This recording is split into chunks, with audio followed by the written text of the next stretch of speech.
Bismillahirrahmanirrahim. Assalamualaikum warahmatullahi wabarakatuh. Apa kabar anak-anak MIS kelas 9? Ya, kembali lagi kita bertemu di pembelajaran IPS hari ini.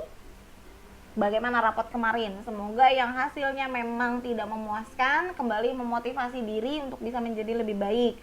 Apapun tugas yang diberikan oleh Mister dan Miss-nya benar-benar dikerjakan dengan sungguh-sungguh dan dikumpulkan tepat waktu, karena memang Mister dan Miss-nya hanya mengambil nilai dari latihan-latihan tersebut. Oke? Silakan kalian simak video pembelajaran kali ini terkait perubahan sosial budaya. Nanti setelah kalian simak video ini, silakan kalian kerjakan latihan tugas IPS dan dikumpulkan juga hari ini. Kita masuk ya. Kali ini kita akan masuk ke perubahan sosial budaya, di mana perubahan sosial budaya merupakan bab sosiologi, bab kedua di materi pertama di bab ini. Kalau kemarin kita bahas geografi, kalau sekarang kita bahas terkait sosiologi. Maka yang kita bahas pertama adalah perubahan sosial budaya. Apa tujuan pembelajaran kita kali ini? Yang pertama, agar kalian memahami apa sih perubahan sosial budaya, bentuknya seperti apa. Yang kedua, memahami faktor penyebabnya. Yang ketiga, memahami proses perubahannya. Yang keempat, memahami perilaku masyarakat dalam menyikapi perubahan sosial budaya. Lalu apa itu perubahan sosial budaya?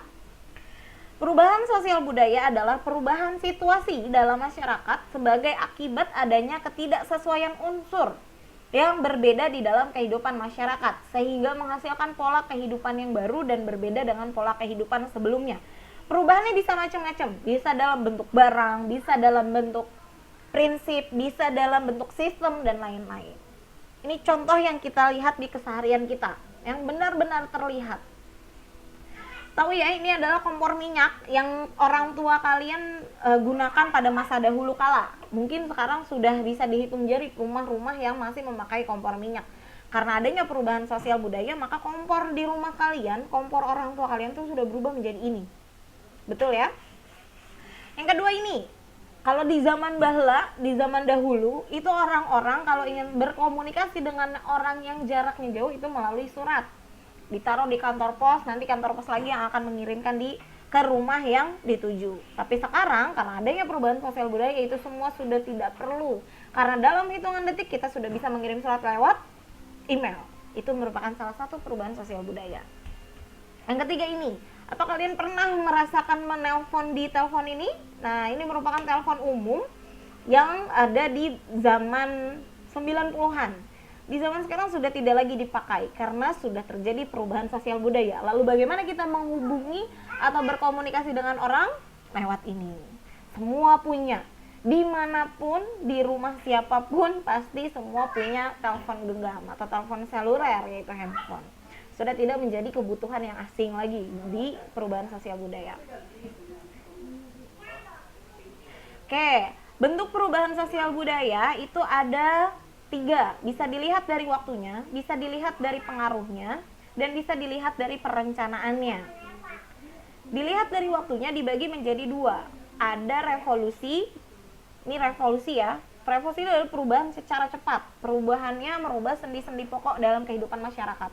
Contohnya ini merupakan revolusi 98 yang terjadi di bulan Mei, di mana pada masa itu mahasiswa dan masyarakat turun ke Istana Negara untuk berdemo menurunkan Soeharto pada masa itu dan digantikan oleh B.J. Habibie. Itu perubahannya cepat sekali, jadi tidak lama. Itu namanya revolusi. Yang kedua ada evolusi. Evolusi merupakan perubahannya secara lambat. Perubahannya terjadi lambat dan bertahap, mulai dari satu yang sederhana berkembang menjadi sesuatu yang maju. Contohnya evolusi. Evolusi di Indonesia aja dimulai dari masa praaksara. Masa praaksara lalu dilanjutkan oleh yang lain.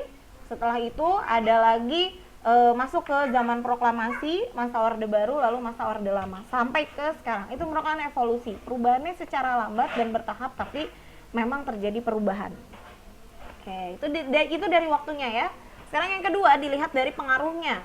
Kalau revolusi 98 tadi pengaruhnya adalah besar, karena terjadinya mengakibatkan perubahan secara global. Indonesia yang berubah karena pemimpinnya yang turun. Nah, itu merupakan perubahan sosial budaya, pengaruhnya yang besar terhadap masyarakat Indonesia. Yang kedua, pengaruhnya kecil. Kalau pengaruhnya kecil, perubahannya nggak mempengaruhi apapun. Contoh misalnya perbedaan fashion dari tahun 90 ke tahun 2000. Nah, itu merupakan perubahan mode, tapi tidak mempengaruhi yang terjadi di masyarakat Indonesia. Yang ketiga, dilihat dari perencanaannya. Kalau dari perencanaannya, ada yang direncanakan, ada yang tidak direncanakan. Kalau revolusi 98 tadi direncanakan ya, karena memang semuanya berencana untuk menurunkan Presiden Soeharto. Kalau yang tidak direncanakan terjadi secara tiba-tiba, contohnya peralihan masa Orde Baru ke masa Orde Lama. Itu merupakan bentuk-bentuk dari perubahan sosial budaya. Lalu apa faktor pendorong akhirnya Indonesia terjadi perubahan sosial budaya? Yang pertama, bertambah dan berkurangnya penduduk. Kalau penduduk itu bertambah, nah makin sibuk nih kita. Ada yang buat rumah, ada yang buat apartemen, yang tadinya sawah bisa kita lihat dimanapun, sekarang sudah digantikan oleh gedung-gedung bertingkat, sudah digantikan dengan rumah-rumah tapak. Nah, itu merupakan faktor dari pendorong perubahan sosial. Yang kedua, adanya penemuan baru. Karena sekarang ada handphone, ada internet, sudah tidak lagi tuh dibutuhkan barang-barang yang terdahulu, sudah ditinggalkan karena adanya penemuan baru. Ketiga, adanya konflik, tadi perubahan revolusi 98. Yang keempat, revolusi. Kelima, perubahan lingkungan alam. Misal di salah satu wilayah terjadi gempa bumi, maka mau tidak mau di wilayah tersebut akan terjadi perubahan. Yang tadinya rumahnya rumah-rumah panggung, misalnya di Aceh ya contohnya, karena dihantam oleh tsunami, maka mau tidak mau sekarang rumahnya disubsidi oleh pemerintah menjadi rumah yang biasa. Peperangan juga menjadi faktor pendorong. Yang terakhir, pengaruh kebudayaan masyarakat lain. Ini merupakan faktor pendorong terjadi perubahan sosial budaya baik di Indonesia maupun di dunia. Tapi ternyata ada juga faktor penghambat dari perubahan sosial, di mana di satu wilayah di Indonesia tidak terjadi perubahan sosial sama sekali. Kenapa bisa begitu? Ada yang menghambat. Apa saja? Yang pertama, kehidupan masyarakatnya terasing. Contoh suku-suku pedalaman di Indonesia. Karena dia tidak tahu ada perubahan sosial budaya di kota, jauh dari ibu kota, jauh dari kota-kota yang besar, maka dia nggak tahu ada perubahan sosial budaya. Masih pakai rumah tanah ya misalnya, masih pakai lampu teplok misalnya yang nggak pakai listrik. Nah, itu merupakan kehidupan masyarakat terasing. Memang mereka benar-benar mengasingkan diri dari kota. Nah, kedua, perkembangan ilmu pengetahuan yang melambat. Karena dia jauh dari kota, maka ilmu pengetahuannya pun melambat. Nggak tahu ada teknologi yang terbaru pada masa kini misalnya, seperti itu.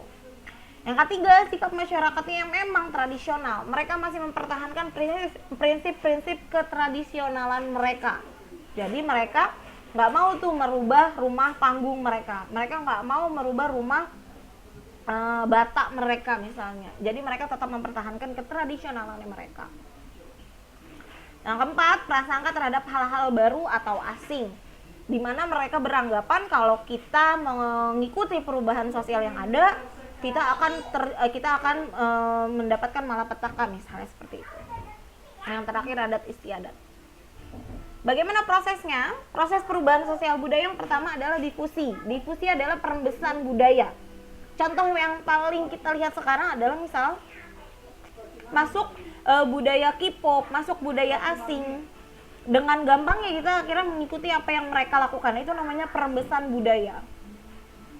Yang kedua, akulturasi. Akulturasi merupakan penggabungan dua budaya tanpa menghilangkan budaya lama. Contohnya Masjid Cengho di Surabaya. Masjid Cengho merupakan perubahan sosial budaya yang berasal dari budaya Cina dengan budaya Islam. Jadi masjidnya itu bentuknya seperti rumah Cina. Yang ketiga, asimilasi. Kalau asimilasi merupakan proses perubahan budaya dari penggabungan dua budaya tapi menimbulkan satu budaya baru. Jadi tidak ada yang dipertahankan dari dua budaya tersebut. Nah, kalau asimilasi ini contohnya misalnya musik dangdut. Nah, itu merupakan asimilasi tuh, di mana perubahan sosial budaya yang terjadi antara musik India dengan musik gambus misalnya, seperti itu, menghadirkan musik dangdut. Yang keempat, penetrasi, pemaksaan budaya. Jadi pada masa kolonial Belanda yang menjajah Indonesia, kita dipaksa untuk mengikuti budaya mereka.